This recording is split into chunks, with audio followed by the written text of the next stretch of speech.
বাজারকে বেছে নেওয়া হয়েছে মূলত কি বাড়তি জনসংযোগের জন্য? তাই তো, নির্বাচনের সময় মানুষের কাছে দেখা করা, তাদের কাছে যাওয়া, তাদের মনোভাবটা বোঝা, এটাই তো আমাদের কাজ। সেই কাজে আমরা নেমেছি এবং খুব ভালো সাড়া পাচ্ছি। আপনারা দেখলেন মানুষ খুব স্বতঃস্ফূর্ত। সাধারণ মানুষের কাছে পৌঁছচ্ছেন, তারা কতটা ভাবে আপনাকে মেনে নিচ্ছে? তারা তো আমার মনে হয় যে আমি যা আশা করেছি তার থেকে বেশিভাবে তা গ্রহণ করছেন। মানুষ নিজে এগিয়ে আসছেন, হাত বাড়িয়ে দিচ্ছেন, কথা বলছেন, দূর থেকে কেউ বলছেন ঠিক আছে।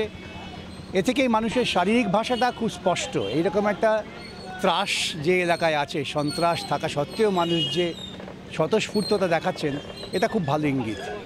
কি আশা করছেন ভাঙড় থেকে কিরকম রেজাল্ট? ভাঙড়ে যদি তৃণমূল গুন্ডামি না করে, ইলেকশন কমিশন যদি গুন্ডামি ঠেকাবার চেষ্টা করে, আমরা ভাঙড় থেকে জিতব, এ নিয়ে কোনো সন্দেহ নেই। আর তৃণমূল যদি গুন্ডামি করে, আমাদেরও প্রতিরোধের ব্যবস্থা করতে হবে। তবে হাটবারটা কেন বেছে নেওয়া হয়েছে এটা? হাটবারে বহু মানুষ জড়ো হন। হাটবার এই জন্যই হয় যে বহু বিভিন্ন অঞ্চলের মানুষ জড়ো হন। আমাদের পক্ষে এই পার্লামেন্ট নির্বাচনে সবার বাড়িতে যাওয়া অসম্ভব, এটা বাস্তবতা সম্ভব হয় না।